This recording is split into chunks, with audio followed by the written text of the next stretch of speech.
Alors en introduction, on va prendre même pas un texte, on va prendre juste un verset. On va lire dans Philippiens chapitre 4 verset 4. On va lire juste ce verset. Philippiens chapitre 4 verset 4. Et tout ce que nous allons partager ce matin sera puisé dans ce verset. Philippiens chapitre 4 verset 4. Et c'est ça qui est formidable avec la parole de Dieu, c'est qu'en très peu de mots, elle dit énormément de choses. Philippiens chapitre 4 verset 4. Ça fait partie des versets les plus connus de la Bible. Et c'est très simple. Réjouissez-vous toujours dans le Seigneur. Je le répète, réjouissez-vous. Amen. Pas beaucoup d'amen. Je pense qu'à la fin du message, il y en aura un peu plus. Je prends le pari. Il n'y a pas beaucoup d'amen, pourquoi ? Je ne suis pas en train de vous blâmer, rassurez-vous, mais ce texte fait partie, vous savez, de ces fameux textes de la Bible avec lesquels on est tous d'accord. On dit oui. Mais il fait aussi partie de ces textes qu'on a peut-être le plus de mal à mettre en pratique. On est tous d'accord qu'en tant que chrétiens, nous devons toujours nous réjouir. Toujours. Après tout, la joie fait aussi partie du fruit de l'esprit. Mais combien d'entre nous vivent réellement la joie au quotidien ? Combien sont capables d'être toujours joyeux et de toujours se réjouir ? On pourrait même poser la question autrement. C'est quand la dernière fois que tu t'es réjoui ? Quand la dernière fois que tu étais heureux et joyeux ? Alors ce matin, parce que nous avons quand même cet ordre qui nous dit « Soyez toujours joyeux, réjouissez-vous toujours, pas de temps en temps, pas quand ça va bien, réjouissez-vous toujours ». Alors ce matin, on va plonger nos regards dans ce texte et on va essayer de comprendre pourquoi l'apôtre Paul nous donne cet ordre, ce commandement de nous réjouir toujours. Et c'est tellement important qu'il va le répéter. Il va même l'écrire, je le répète, réjouissez-vous toujours. Alors rassurez-vous, ce matin, il n'y aura rien de super spirituel, on ne va pas être tellement là-haut dans le ciel qu'on ne sera plus sur la terre. On va simplement partager la vérité et la réalité concrète de l'évangile pour chacun de nous. Parce que se réjouir toujours, ce n'est pas être comme des fous, ce n'est pas se dire tout va mal, mais moi je crois que tout va bien. Non, ce n'est pas ça. Il y a une réalité concrète, quelque chose de très pragmatique qui nous permet de nous réjouir toujours. Et c'est ce que nous allons voir ce matin, quelque chose que nous allons réaliser et qui nous permettra de nous réjouir toujours. Premièrement, comment comprendre ce texte ? Comment comprendre ce commandement qui s'applique à chaque enfant de Dieu ? Comment se réjouir toujours ? Comment est-ce que c'est possible ? Alors ici il n'y a pas besoin d'avoir fait du grec, de l'hébreu, il n'y a pas besoin d'essayer de chercher des sens cachés ou secrets. La réponse, elle est directement dans le texte. Elle est directement accessible à notre esprit. Et c'est très simple. Je pense que n'importe qui peut le comprendre. Et parfois, vous savez, les choses sont tellement simples qu'elles nous échappent. Comment un chrétien peut-il se réjouir toujours ? C'est écrit, réjouissez-vous toujours dans le Seigneur. C'est ça la clé. C'est ça la clé. La clé d'une joie parfaite et d'une joie constante, elle se trouve là, dans le Seigneur et pas ailleurs. Un enfant de Dieu trouvera la joie et pourra se réjouir toujours si premièrement la source de sa joie est dans le Seigneur. Parce que c'est dans le Seigneur que nous avons cette source inépuisable de notre joie. Et s'il y a une seule chose à comprendre ou à retenir ce matin, c'est ça que nous devons comprendre, c'est ça que nous devons retenir. C'est dans le Seigneur que nous nous réjouissons premièrement. Notre première source de joie, elle est dans le Seigneur. Ce n'est pas dire non plus que le Seigneur est notre seule source de joie. De dire, moi je fais que lire la Bible, je fais que prier, je fais que venir à la salle, à la mission, et tout le reste, ça ne compte pas pour moi. Ça ne veut pas dire ça. Si tu fais ça, il y a un déséquilibre, parce que ce n'est pas ce que Dieu nous demande non plus. Ça ne veut pas dire donc que Dieu est notre seule source de joie. Ça veut dire que la première source de notre joie, celle qui vient avant toutes les autres, c'est le Seigneur. Et c'est comme ça que nous pourrons toujours nous réjouir. Bien souvent, donc, si nous n'arrivons pas à nous réjouir toujours, c'est parce que notre première source de joie, ce n'est pas le Seigneur. Bien souvent, ce sont les circonstances. Et si les circonstances sont bonnes, alors on est joyeux. Ah, on a une bonne nouvelle, on va partir en vacances, tout va bien, alors on est heureux. Et puis quand les circonstances ne vont pas bien, là on est malheureux. Maintenant, si notre première source de joie c'est le Seigneur, alors même si les circonstances sont peut-être un peu difficiles, même si elles ne sont pas bonnes, nous pourrons quand même nous réjouir et être heureux. C'est pour ça que le commandement de l'apôtre Paul pour nous c'est « Réjouissez-vous toujours dans le Seigneur ». Parce que si ce n'est pas dans le Seigneur, eh bien nous ne pourrons jamais nous réjouir toujours. Et en effet, quand vous êtes environné d'ennemis qui vous menacent, qui vous calomnient, comment voulez-vous vous réjouir si ce n'est pas dans le Seigneur ? Quand vous êtes dans la maladie ou dans l'épreuve, comment voulez-vous vous réjouir si ce n'est pas dans le Seigneur ? Quand vous êtes dans le manque d'argent, manque de ressources, comment est-ce que vous voulez vous réjouir si ce n'est pas dans le Seigneur ? Quand vous êtes isolé, quand vous êtes dans des problèmes, dans des situations difficiles, comment se réjouir si ce n'est dans le Seigneur ?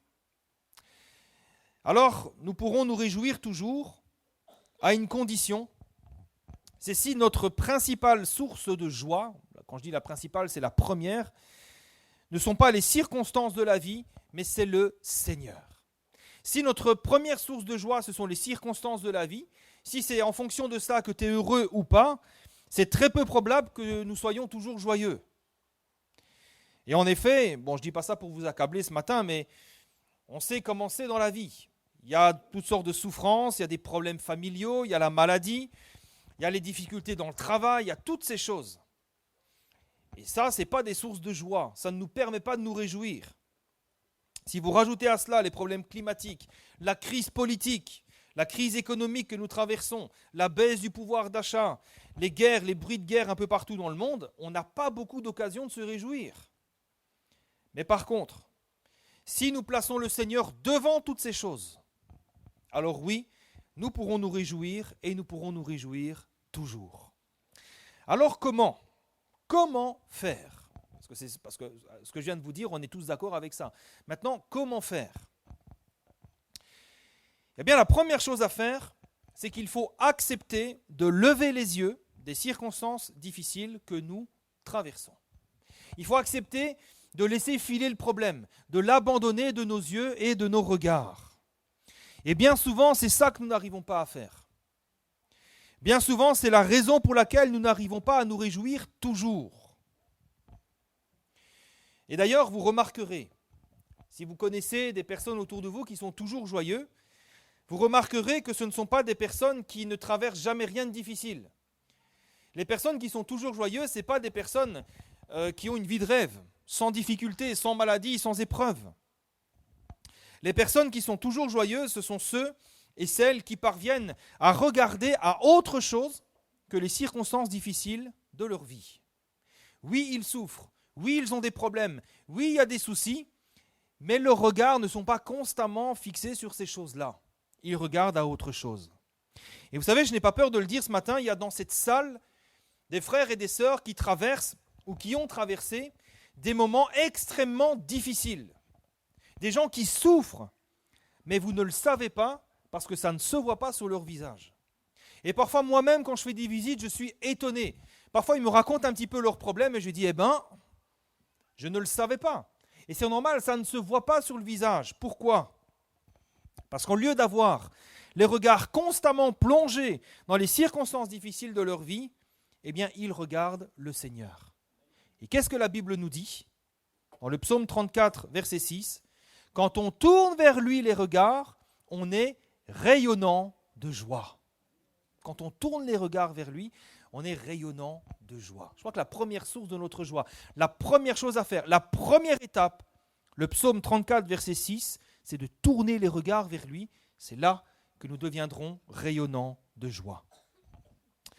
Autrement dit, le premier pas à faire, si nous voulons que notre tristesse, notre détresse se transforme en joie, c'est d'accepter de lever les yeux de ton problème, de ta situation, pour les tourner vers le Seigneur. Et ça ne dépend que de nous. Le Seigneur ne nous y obligera jamais. Il ne va jamais nous arracher les yeux pour dire « Regarde, regarde !» Non, c'est à nous de l'accepter. C'est un pas de foi.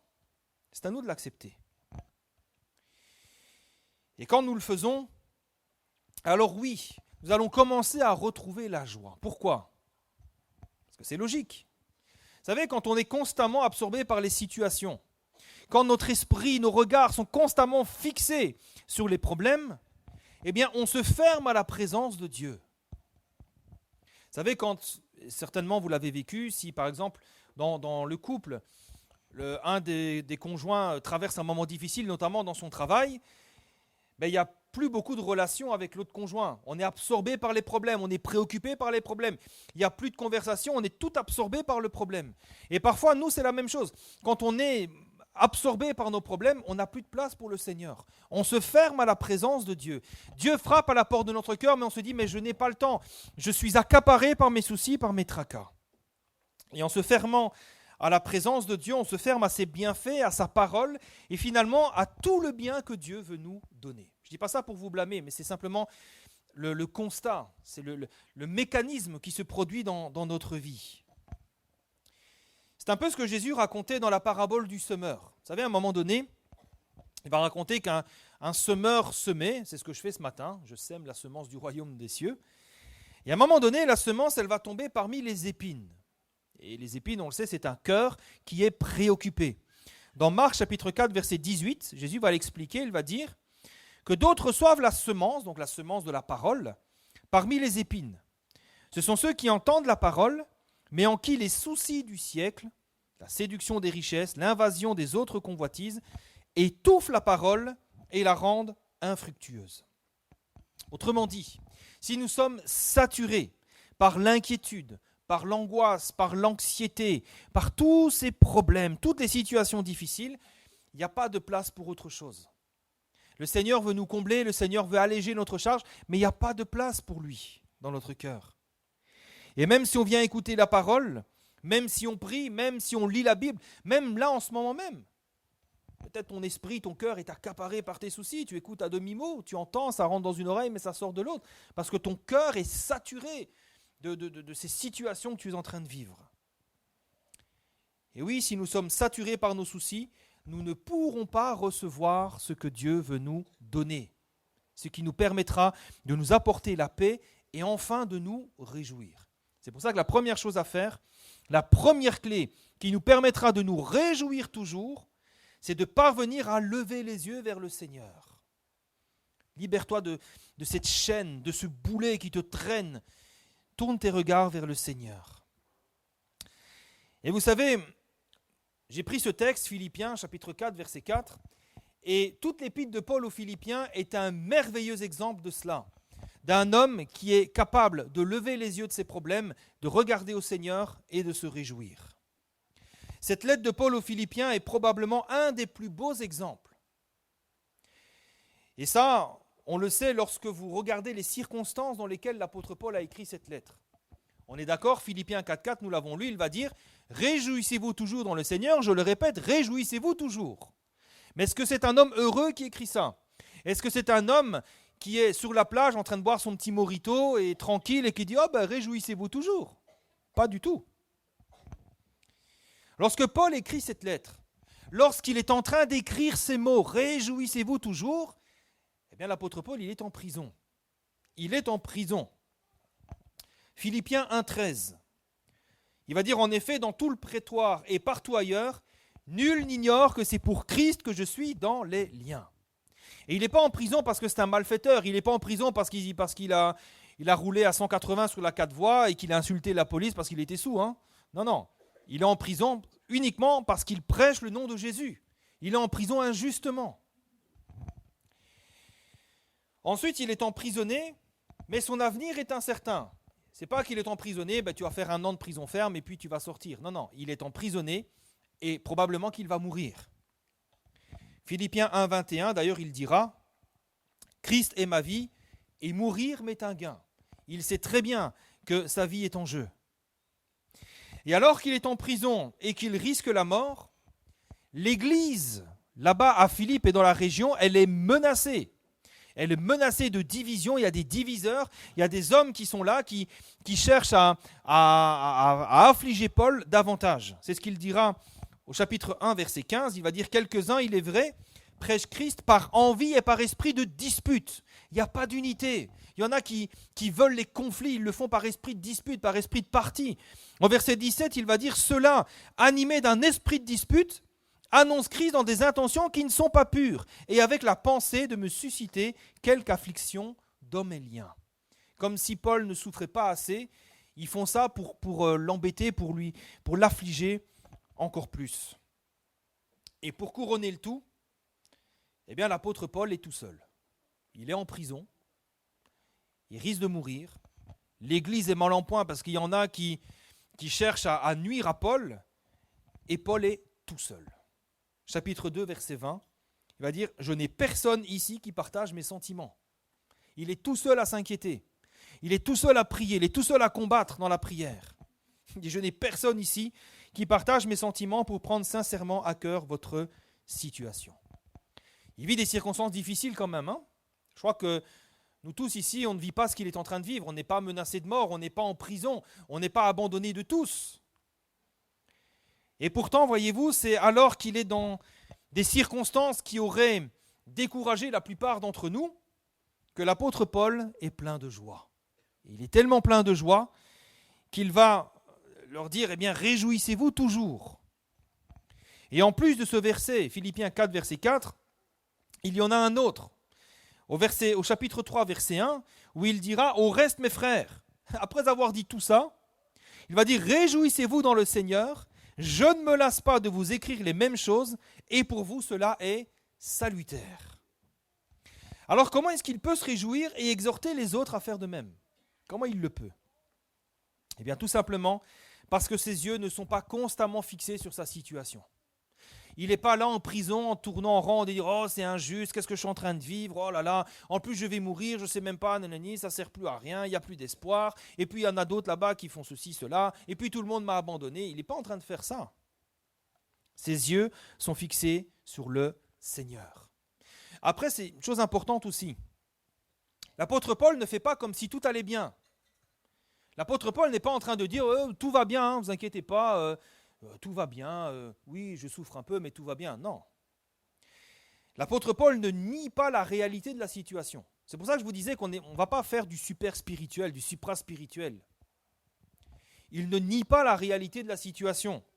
Il ne vit pas dans le déni, en disant rien ne se passe, je ferme les yeux et tout va bien. Non. Il est conscient qu'il est dans les difficultés. Il reconnaît que sa situation est difficile, mais il sait qu'au-delà de tout ça, Dieu est présent avec lui dans ses difficultés. Et elle est là la source de sa joie. Et c'est ce qu'on va voir également tout au long de sa lettre. Par exemple, oui, Paul est emprisonné, mais il sait que l'évangile qu'il prêche, il sait que ce qu'il a semé par la grâce de Dieu, ce n'est pas dans les chaînes, mais continue son œuvre. Et c'est pour ça que ça, c'est un sujet de joie. Il va dire, Philippiens chapitre 1, verset 12, il va dire, moi je suis dans les chaînes, mais je veux que vous sachiez, frères, que ce qui m'est arrivé a plutôt contribué au progrès de l'évangile. Et là, c'est un sujet de joie pour lui. Parce qu'il sait que s'il est en prison, s'il s'est passé tout ça, ça contribue au progrès de l'évangile. Et voilà sa joie. Quand il est devant ceux qui créent de l'opposition, ceux qui prêchent dans un esprit de dispute, bien il va réaliser que même s'ils font ça avec des mauvaises intentions, le nom de Jésus est quand même prêché. Et c'est une source de joie pour lui.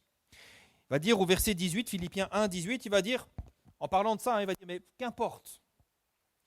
De toute manière, que ce soit pour l'apparence, que ce soit sincèrement, Christ n'en est pas moins annoncé. Je m'en réjouis et je m'en réjouirai encore. Il n'est pas en train de se flageller, en train de se dire, mais pourquoi ils font tous mal, pourquoi ils sont ceci ? Il se réjouit de ce que le nom de Jésus est malgré tout annoncé. Et puis concernant son avenir incertain, concernant sa solitude, son triste sort, regardez bien ce qu'il écrit. Philippiens chapitre 2, verset 17. Il va dire, même si je sers de libation pour le sacrifice et pour le service de votre foi. C'est ce qu'il va dire.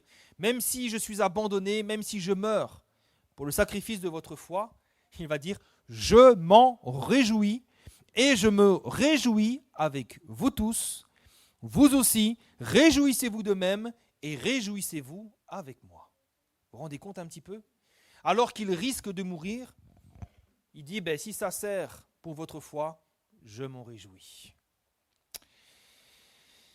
Se réjouir dans le Seigneur, cet ordre que l'apôtre Paul nous a laissé, va impliquer un changement de perspective, un changement de vision vis-à-vis de ce que nous vivons et des événements que nous traversons.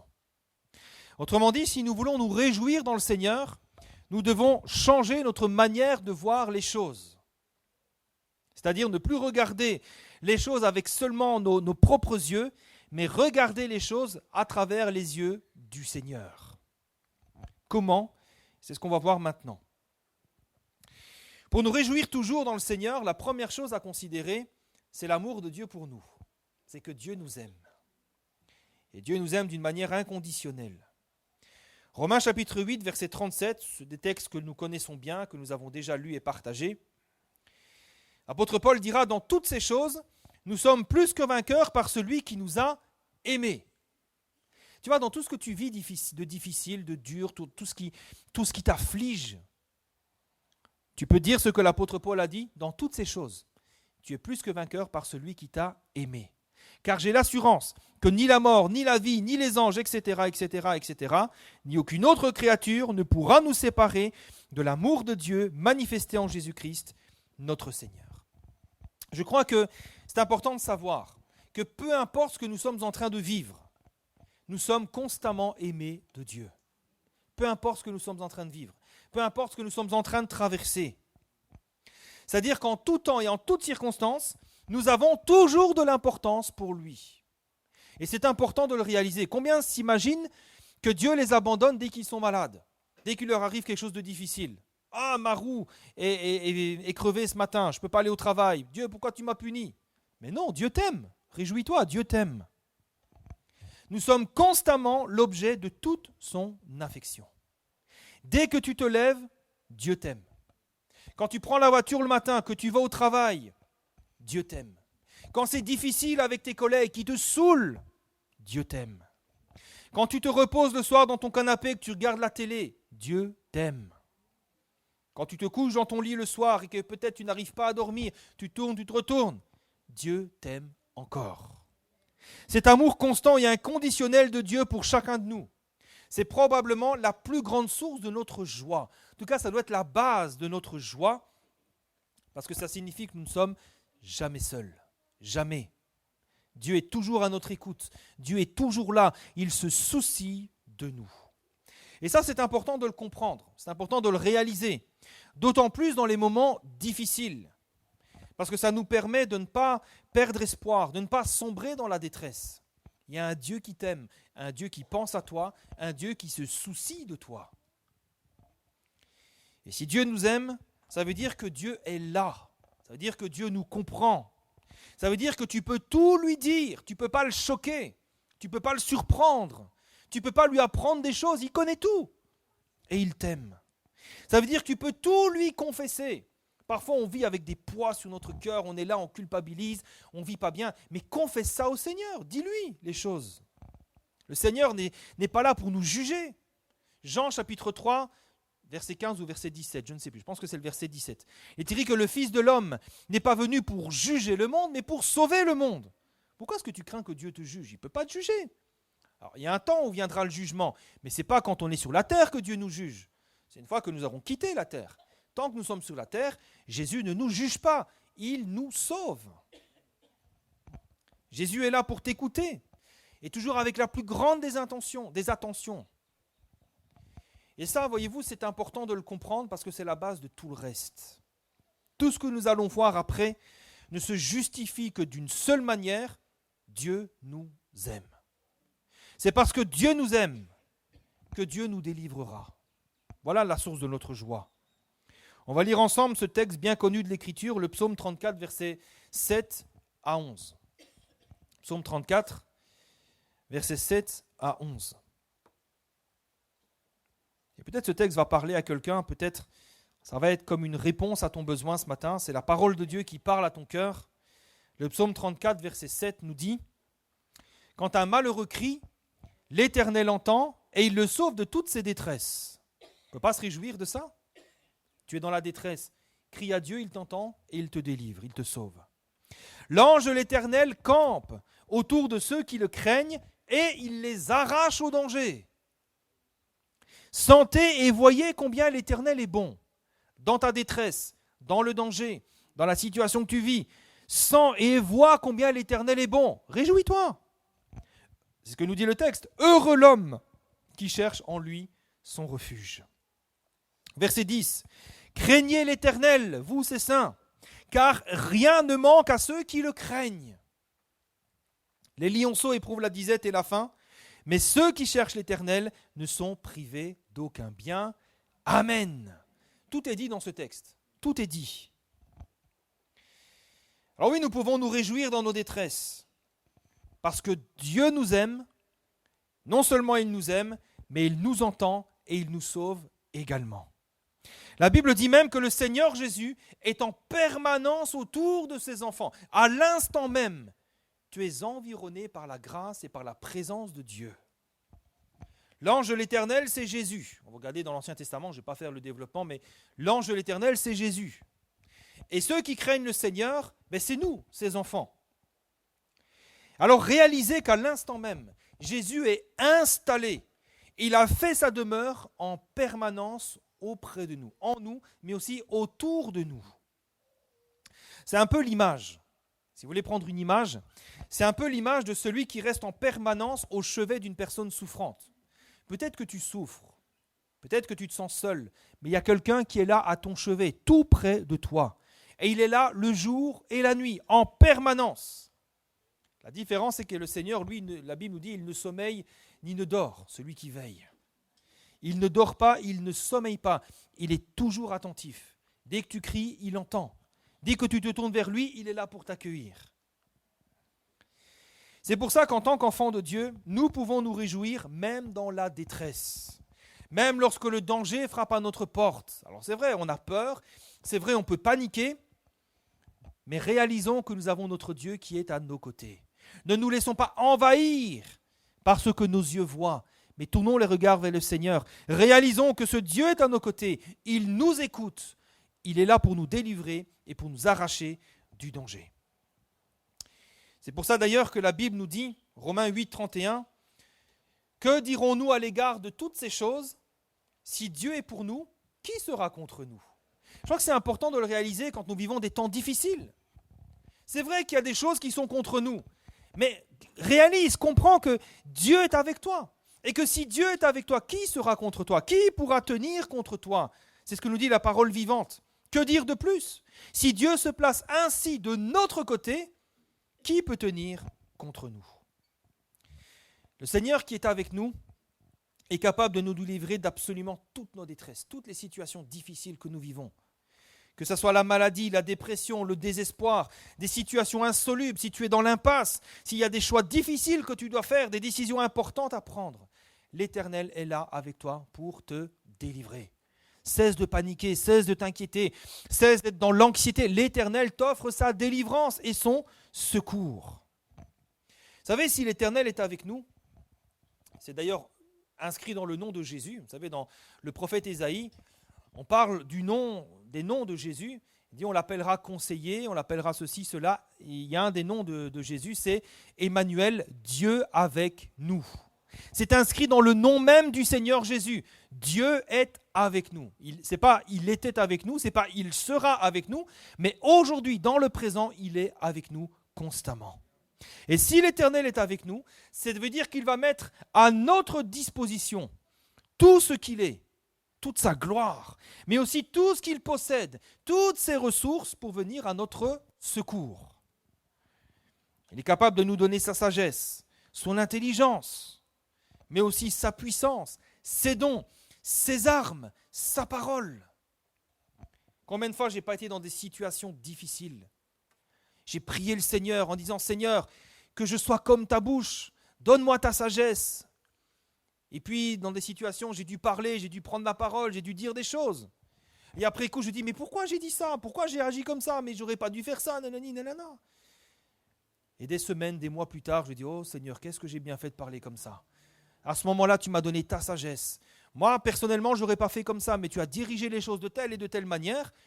Et aujourd'hui, je suis dans une grande délivrance parce que tu m'as donné d'agir de la sorte. Et oui, parce que le Seigneur est avec nous et il nous donne sa sagesse. Vous savez, Jésus a dit, quand on vous mènera devant les tribunaux, ne vous inquiétez pas de votre défense, de ce que vous aurez à dire. Ce que vous aurez à dire vous sera donné à l'instant même. Et c'est comme ça que le Seigneur est avec nous. Il nous donne sa sagesse, une sagesse devant laquelle les hommes ne peuvent pas résister. Devant la sagesse de Dieu, et c'est ce qu'on voit dans le Nouveau Testament, combien de fois Jésus était confronté à la malice et à la ruse des pharisiens. Et moi je prends plaisir à ça, à lire ces textes, parce que vous voyez, à chaque fois que Jésus répond, leur bouche est fermée.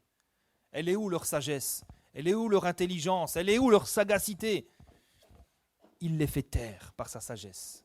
Alors, le Seigneur est avec toi. Et s'il y a des ennemis, s'il y a des situations difficiles, le Seigneur te donne sa sagesse, il te donne ses dons, il te donne sa parole. Tu pourras parler de sa part et fermer la bouche de ses adversaires.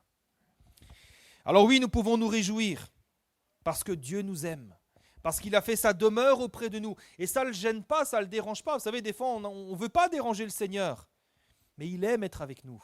Il nous aime, il aime être avec nous. Quel parent n'aime pas être auprès de son enfant? Dieu aime être avec ses enfants. Il aime être avec nous. Et nous pouvons crier à lui à n'importe quel moment de la journée. Il est là, il est attentif, il nous entend et il est prêt à nous apporter tout son secours. C'est d'ailleurs ce que l'apôtre Paul dira juste après. Philippiens 4, verset 4. « Réjouissez-vous toujours ». Et juste après, verset 6, il va dire « Ne vous inquiétez de rien, mais en toute chose, faites connaître vos besoins à Dieu par des prières, des supplications, avec action de grâce, et la paix de Dieu qui surpasse toute intelligence gardera vos cœurs et vos pensées en Jésus-Christ. » C'est comme ça qu'on peut être dans la joie aussi, quand nous avons nos cœurs et nos pensées en Jésus-Christ. Et juste après, un peu plus loin, verset 19, il dira « Mon Dieu pourvoira à tous vos besoins, selon sa richesse, avec gloire et en Jésus-Christ. » Comment ne pas se réjouir de ça? Ah ouais, tu es dans le besoin, tu t'inquiètes, mais la Bible dit, mais Dieu pourvoira. Et il va pourvoir selon sa richesse, et avec gloire, et en Jésus-Christ. Vous savez, pour nous aider à bien comprendre ce principe, cette réalité, parce que c'est vrai ce qui est écrit, c'est la réalité des choses, Jésus va nous donner un exemple qui nous permet de réfléchir et de comprendre. Matthieu chapitre 6, verset 26. Il va dire, « Regardez les oiseaux du ciel. Ils ne sèment pas. » Ils ne sèment pas, du verbe semer. Ils ne moissonnent pas. Ils n'amassent rien dans des greniers. Et pourtant, votre Père Céleste les nourrit. Et là, quand vous réfléchissez un instant, vous dites, c'est vrai. C'est vrai. Eh oui. Et Jésus va dire, puisque Jésus fait ça avec les petits oiseaux, est-ce qu'il ne fera pas la même chose pour vous? Est-ce que vous ne valez pas beaucoup plus qu'eux? Jésus n'est pas mort pour les moineaux, pour les merles Maurice. Jésus est mort pour nous. Nous avons beaucoup plus de valeur que les animaux. C'est pour ça que l'homme n'est pas un animal. Jésus n'est pas venu sauver des singes, des lions, et des chats et des chiens. Il est venu sauver des hommes. Il s'est incarné en homme. C'est pour ça que les hommes sont plus importants que les animaux dans l'ordre de la création.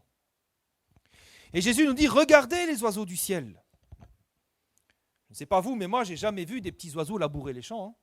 Je n'ai jamais vu prendre des petites graines, faire des sillons, et puis attendre comme ça la récolte. Jamais. Je les ai jamais vus conduire des tracteurs, je les ai jamais vus se construire des hangars pour faire des réserves de nourriture. Jamais. Et pourtant, ils trouvent toujours de la nourriture. Et autant pour eux que pour leurs petits. Ils ne vont pas se poser la question, est-ce qu'on va trouver des branches pour faire notre nid? Est-ce qu'on se fait un nid ou pas? Non, ils font. Et ils font où ils peuvent, dans les gouttières. Moi, j'ai des merles qui ont fait leur nid dans les gouttières. Je les ai chassés, malheureusement pour eux. Mais j'ai confiance, ils vont faire leur nid ailleurs. Ce n'est pas un problème. Et ils ne se disent pas, est-ce qu'on aura de quoi les nourrir? Est-ce qu'il y aura assez de, je ne sais pas de quoi ils les nourrissent, des vers, des asticots? Est-ce qu'on aura assez pour les nourrir? Non. Ils font leurs petits et ils ont confiance en Dieu. Vous imaginez des fois que les oiseaux ont plus foi en Dieu que nous. Ils trouvent toujours de la nourriture, autant pour eux que leurs petits, et ils ne manquent de rien. Et parfois, je suis étonné, vous savez, j'ai mon bureau à l'étage, et il y a des fils électriques qui passent. Il y a parfois plein de petits oiseaux qui se posent dessus. Et parfois, moi, je suis étonné. Je regarde les petits oiseaux, et parfois, certainement, vous avez déjà remarqué, parfois, ils sont si gros et si gras. Petits oiseaux si gros et si gras. Et je vais dire, Seigneur, tu vois, tu les nourris bien, ces petits oiseaux. Hein. Ils manquent de rien. Hein. Ce que Jésus veut nous enseigner, c'est que si Dieu se met autant de peine à nourrir les petits oiseaux, s'il met à leur disposition toute cette nourriture dont ils ont besoin, pour eux, pour leurs petits, pour leur assurer tout ce qu'il faut, leur descendance, à combien plus forte raison l'Éternel se met en peine pour ses enfants? À combien plus forte raison? S'il y a un besoin dans notre vie, si nous manquons de ressources, réjouis-toi, Dieu pourvoira. Notre Père Céleste pourvoira. C'est lui à qui appartient absolument toutes les richesses de l'univers. Rien ne lui manque. Il est capable de pourvoir. Ne dis pas, je ne peux pas trouver de travail, c'est trop difficile, je ne suis pas assez qualifié, etc. Demande à Dieu. Fais-lui confiance, comme les petits oiseaux du ciel. Fais-lui confiance. Et tu verras combien Dieu sera capable d'ouvrir des portes pour toi. Des portes étonnantes. Vous savez, il y en a au milieu de nous, ils sont chefs, ils sont responsables, et pourtant, ils n'ont pas fait les études pour. Hein. Dieu a ouvert les portes. Vous savez, la plupart du temps, si on n'arrive pas à se réjouir, c'est peut-être parce qu'on ne compte pas suffisamment sur le Seigneur. On manque de foi. On n'arrive pas à croire dans le Seigneur comme les petits enfants ou comme les petits oiseaux. On n'arrive pas à réaliser que notre Dieu est le Dieu Tout-Puissant, celui qui a ordonné toutes choses dans l'univers, celui qui dit la chose arrive, il ordonne et elle s'exécute. Nous n'arrivons pas à réaliser, à comprendre que c'est lui qui possède les ressources infinies de l'univers et que il suffit de lui faire confiance et il agira. Vous savez, la plupart du temps, on regarde nos poches, on est là, on se dit, elles sont vides, j'ai pas de ressources, j'ai plus rien. Au lieu de regarder tes poches, regarde les poches du Seigneur. Elles sont bien pleines, les poches du Seigneur, non? Qu'est-ce qui lui manque? Elles sont remplies. Et si tu dis, Seigneur, j'ai besoin de toi, je te fais confiance, il nous bénira. Alors ce matin, réjouissons-nous également parce que notre Dieu est un Dieu qui pourvoit. Il pourvoit et il pourvoira encore parce qu'il nous aime. Et il nous aime plus que les oiseaux. Et enfin, dernier point avant de conclure, nous pouvons toujours nous réjouir parce que nous savons que, quoi qu'il se passe dans notre vie, le Seigneur fera toujours concourir ces choses pour notre bien. Ça, c'est une différence fondamentale qu'il y a entre les chrétiens et le reste des hommes, entre les enfants de Dieu et ceux qui ne croient pas. Pour les enfants de Dieu, le Seigneur agit dans leur vie et il fait concourir toutes choses pour leur bien. Romains 8, 28. Nous savons du reste que toute chose concourt au bien de ceux qui aiment Dieu, de ceux qui sont appelés selon son dessein. Alors on se dit, oui, mais comment? Comment cette maladie? Comment cette situation? Comment ceci? Comment cela c'est possible? Dieu est Dieu. Et Dieu est capable de transformer ces choses et de les faire concourir pour ton bien. Après, si tu n'arrives pas à comprendre, j'ai envie de dire, mais c'est normal. Si tu pouvais comprendre les plans et les voies de Dieu, tu serais Dieu toi-même. Mais Dieu est au-dessus. Vous savez, la Bible nous dit dans Ésaïe, autant les cieux sont élevés au-dessus de la mer, autant, Dieu dit, autant mes pensées sont élevées au-dessus de vos pensées, autant mes voix sont élevées au-dessus de vos voix. Le Seigneur est capable de faire concourir toutes choses pour notre bien et il le fait. Alors c'est vrai qu'une fois qu'on est dedans, c'est pas facile à réaliser. C'est vrai que quand on est dans la difficulté, c'est pas facile. Mais pourtant, nous devons comprendre que c'est la vérité. Nous devons comprendre également que c'est ce qui se passe à chaque fois. À chaque fois que nous traversons des moments difficiles, que nous faisons confiance au Seigneur, à la fin, c'est nous qui gagnons. Et ce qui nous était arrivé de mal aura, au final, contribué à notre bien. En tant qu'enfants de Dieu, nous devons bien réaliser que les épreuves qui nous arrivent sont toujours pour notre bien. Et si Dieu les permet, parce que parfois on se dit, mais Seigneur, pourquoi? Pourquoi? Sachons bien que si Dieu permet l'épreuve dans notre vie, lui qui nous aime tant, ce n'est jamais par méchanceté et ce n'est jamais par gaieté de cœur. Nous devons bien comprendre une chose, c'est que notre Père Céleste ne prend jamais du plaisir à nous voir souffrir. Jamais. Lorsque nous traversons des moments difficiles, il est autant, voire plus peiné que nous. Et oui, dans sa compassion, lorsqu'il nous voit souffrir, lorsqu'il nous voit gémir, lorsqu'il entend nos cris, il souffre avec nous et même il pleure avec nous. Alors pourquoi parfois nous avons à traverser des moments difficiles? Pour une raison simple, c'est parce que c'est nécessaire.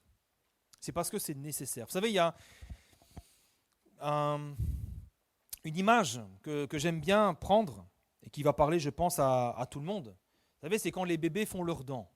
Ça leur fait mal quand ils font leurs dents. Parfois, ils ont des poussées de fièvre, ils souffrent, ils pleurent, ils crient. Et parfois, si les bébés avaient s'ils pouvaient parler comme nous, ils diraient « Mais pourquoi j'ai aussi mal ? Pourquoi est-ce que je suis venu au monde pour souffrir autant ? Pourquoi ?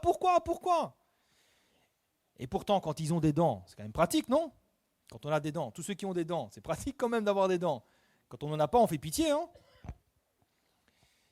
Ça passe par la souffrance, et cette souffrance était nécessaire. Si Dieu permet la douleur et la souffrance dans notre vie, s'il permet des choses difficiles, c'est parce que c'est nécessaire, c'est parce qu'il n'y a pas le choix. Si le Seigneur pouvait nous épargner cela, il le ferait. Si le Seigneur, Dieu Tout-Puissant, avait pu épargner la croix à son Fils Jésus, il l'aurait fait. Mais c'était nécessaire pour le pardon de nos péchés. Alors il l'a fait passer par la croix.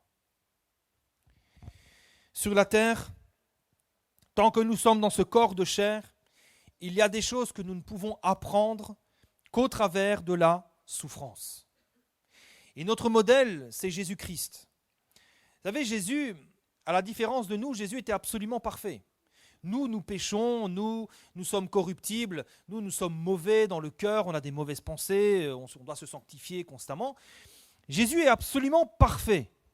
Et pourtant, Hébreux chapitre 5, verset 8 nous dit qu'il a appris, bien qu'il soit fils, donc il souligne, bien qu'il soit le Fils de Dieu, absolument parfait et sans péché, eh bien, il a dû apprendre l'obéissance par les choses qu'il a souffertes. Si Jésus a dû passer par là, à combien plus forte raison nous aussi. Maintenant, ce qui nous permet de nous réjouir, c'est que nous savons que ces souffrances ne sont jamais en vain. Là encore, une différence fondamentale avec les gens du dehors. Ceux qui souffrent au dehors, ils n'ont pas d'espérance. Ils souffrent et ils n'ont que leur souffrance. Nous savons que notre souffrance contribue à notre bien. Ce n'est jamais en vain. Si Dieu permet la souffrance dans nos vies, c'est premièrement parce qu'il n'y a pas le choix. Et deuxièmement, c'est parce qu'il y a toujours quelque chose d'infiniment meilleur qui vient après. Regardez un petit peu l'exemple de Joseph. Après avoir été rejeté par ses frères, après avoir été jeté en prison injustement, Joseph a été l'homme le plus élevé de l'Égypte, l'homme le plus puissant, le plus important de l'Égypte, juste en dessous de Pharaon. Regardez David. Après avoir été combattu par Saül pendant 13 ans, David était obligé de se cacher dans des cavernes, alors qu'il n'avait rien fait de mal. C'est juste Saül qui était mauvais et jaloux. Après cela, David est devenu le roi le plus puissant, le plus illustre et le plus célèbre de toute la nation d'Israël. Et que la nation d'Israël n'a plus jamais connu après. Regardez Job.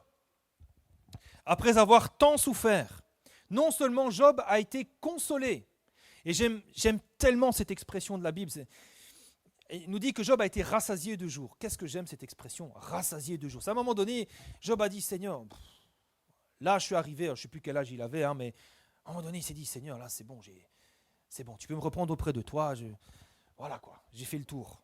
Il était rassasié de jours. Non seulement il a été consolé, mais le plus important, il a eu une révélation et une connaissance de la personne de Dieu, une sagesse que personne d'autre n'avait à son époque. Il a dit, mon oreille avait entendu parler de toi, maintenant mon œil t'a vu. Ça n'a pas de prix. Et puis à la toute fin, pour chacun de nous, prenez la mort physique. Sur le moment, c'est vrai, c'est absolument terrible. Mais qu'est-ce qui vient après ? Il vient ensuite la gloire et la consolation éternelle. Apocalypse, chapitre 21, verset 4 nous dit « Il essuiera toute larme de leurs yeux.